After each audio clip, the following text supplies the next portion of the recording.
श्रावण माध्यम अध्याय 12 शरणघोरी व्रत का वर्णन।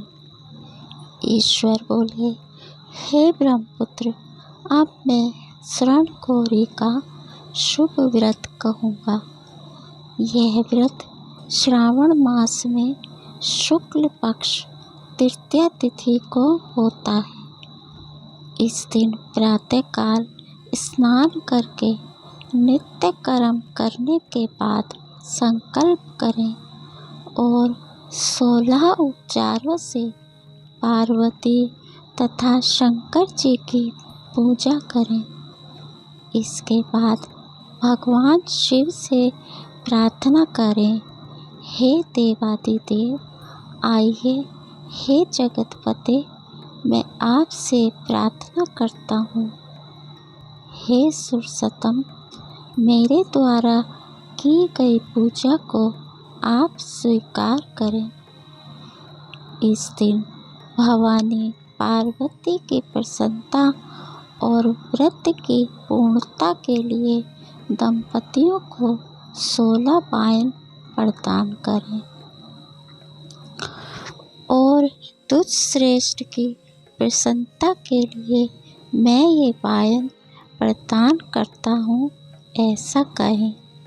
चावल के चूर्ण के 16 पकवानों से 16 बांस की टोकरियों को भरकर तथा उन्हें वस्त्र आदि से युक्त करके और पुनः 16 द्विज दंपतियों को बुलाकर इस प्रकार कहते हुए प्रदान करें कि व्रत की संपूर्णता के लिए मैं ब्राह्मण को यह प्रदान कर रहा हूँ।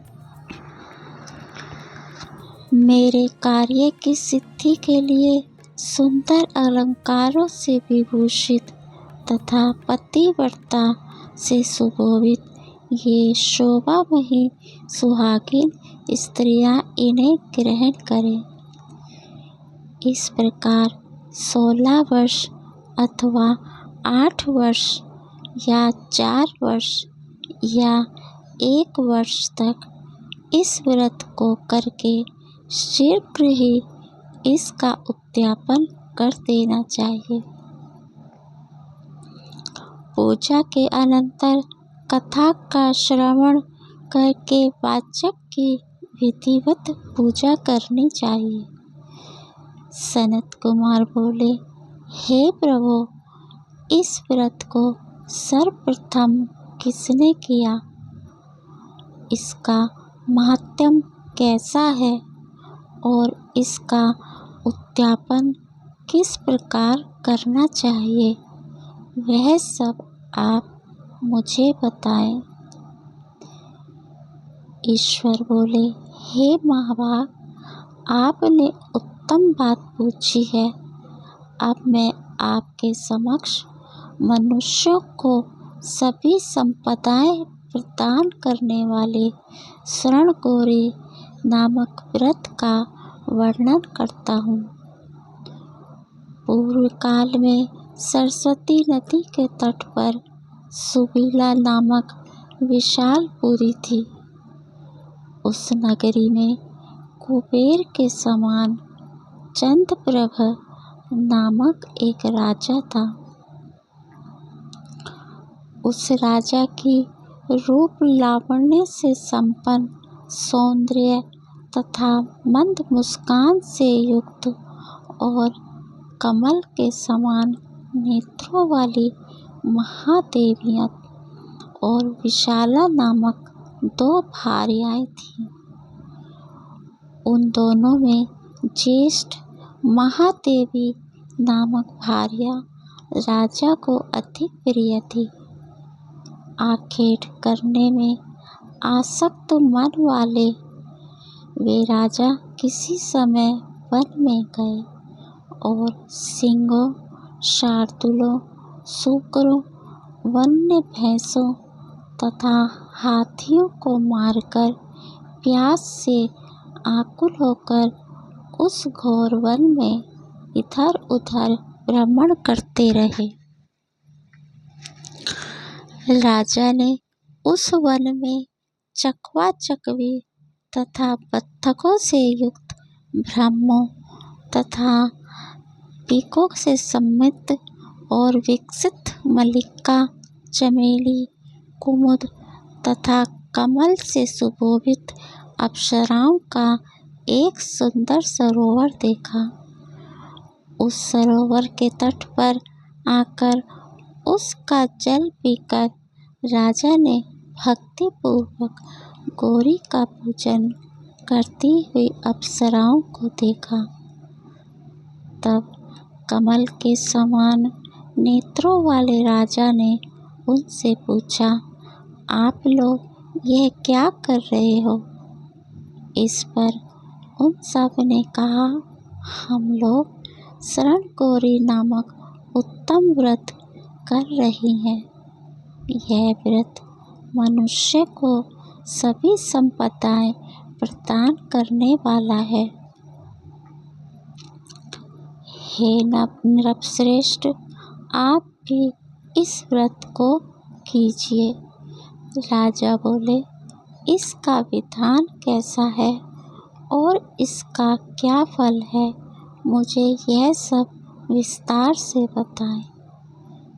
तब वे सारी स्त्रियां बताने लगी, हे राजन, यह शरणगौरी नामक व्रत श्रावण मास की शुक्ल पक्ष की तृतीया को किया जाता है। इस व्रत में भक्ति पूर्वक अत्यंत प्रसन्नता के साथ पार्वती तथा शिव की पूजा करनी चाहिए। पुरुष को 16 तारों वाला एक डोरा दाहिने हाथ में बांधना चाहिए। स्त्रियों के लिए बाएं हाथ में या गले में इस डोरे को बांधना चाहिए। यह सब सुनने के बाद संयत चित्त वाले राजा ने भी उस व्रत को संपन्न करके 16 धागों से युक्त डोरे को अपने दाहिने हाथ में बांध लिया। उन्होंने कहा, हे देवेशी, मैं इस डोरे को बांधता हूँ, आप मेरे ऊपर प्रसन्न हों और मेरा कल्याण करें। इस प्रकार देवी का व्रत करके वे अपने घर आ गए। राजा के हाथ में डोरा देखकर ज्येष्ठ रानी महादेवी ने पूछा और सारी बात सुनकर वह राजा के ऊपर अत्यंत कुपित हो उठी। राजा ने कहा, ऐसा मत करो। लेकिन रानी ने उस डोरे को तोड़कर बाहर एक सूखे पेड़ पर फेंक दिया। उस डोरे के स्पर्श मात्र से वह वृक्ष पल्लवों से युक्त हो गया।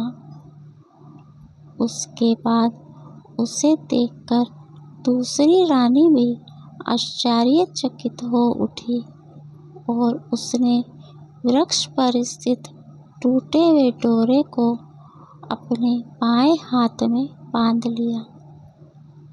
उसी समय से उसके व्रत के महात्म्य से वह रानी राजा को अत्यंत प्रिय हो गई। वह ज्येष्ठ रानी व्रत के अपचार के कारण राजा से त्यक्त होकर दुखित हो वन में चली गई। अपने मन में वह भगवती का ध्यान करते हुए मुनियों के पवित्र आश्रम में निवास करने लगी। कहीं कहीं श्रेष्ठ मुनियों के द्वारा यह कहकर आश्रम में रहने से रोक दी जाती थी कि हे पापिन, अपनी इच्छा के अनुसार यहाँ से चली जाओ। इस प्रकार घोर वन में इधर उधर भ्रमण करती हुई वह अत्यंत खिन्न होकर एक स्थान पर बैठ गई। तब उसके ऊपर कृपा करके देवी उसके समक्ष प्रकट हो गई। उन्हें देखकर वह रानी भूमि पर दंडवत प्रणाम करके उनकी स्तुति करने लगी। हे देवी, आपकी जय हो, आपको नमस्कार है। हे भक्तों को वर देने वाले, आपकी जय हो। शंकर के वाम भाग में विराजने वाले, आपकी जय हो। हे मंगल मंगले, आपकी जय हो। तब देवी की भक्ति के द्वारा वरदान प्राप्त करके और उन गौरी की अर्चना करके उसने जो व्रत किया, उसके प्रभाव से रानी के पति उसे घर ले आए। उसके बाद देवी की कृपा से उसकी सभी कामनाएं पूर्ण हो गई। राजा सभी समृद्धियों से संपन्न होकर उन दोनों के साथ पूर्ण रूप से राज्य करने लगे। अंत में राजा ने उन दोनों रानियों सहित शिव पद को प्राप्त किया, जो शरण गौरी के इस उत्तम व्रत को करता है तथा मेरा तथा गौरी का अत्यंत प्रिय होता है और विपुल संपत्ति प्राप्त करके तथा भूलोक में शत्रु समूह को पराजित कर शिवजी के विशुद्ध लोक को जाता है।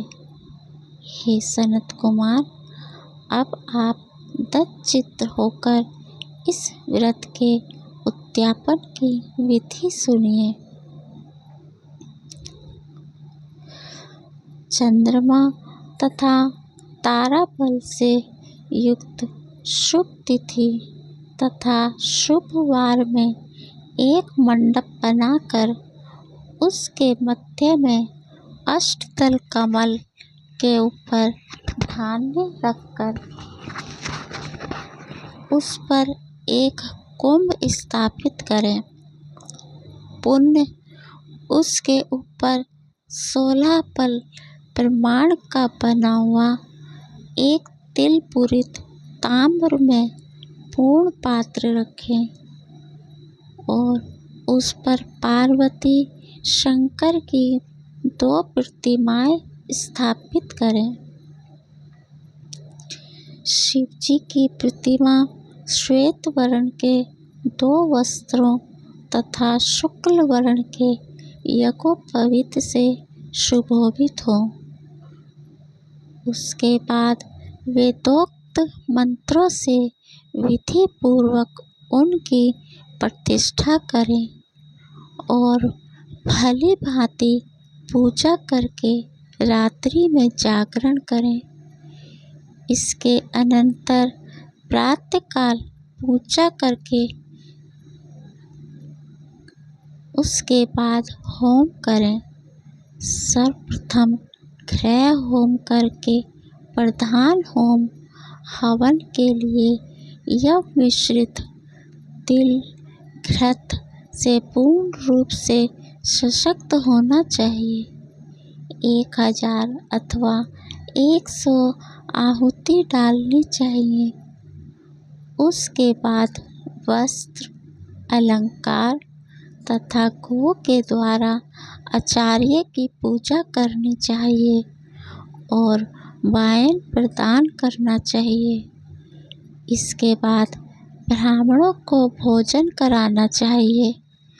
साथ ही 16 दंपतियों को भी भोजन कराना चाहिए। अपने द्रव्य सामर्थ्य के अनुसार उन्हें भूयसी दक्षिणा देनी चाहिए। अंत में हर्षों से युक्त होकर बंधुजनों के साथ स्वयं भोजन करना चाहिए। इस प्रकार श्री स्कंद पुराण के अंतर्गत ईश्वर सनत कुमार संवाद में श्रावण मास कथन नामक 12वां अध्याय संपूर्ण हुआ। जय श्री कृष्ण। ओम नमः शिवाय। जय जय श्री राधे कृष्णा। इस कथा के माध्यम को सुनने और मनन करने वालों का महादेव सभी मनोरथ पूर्ण करें। महादेव की कृपा उन पे सदैव बनी रहे।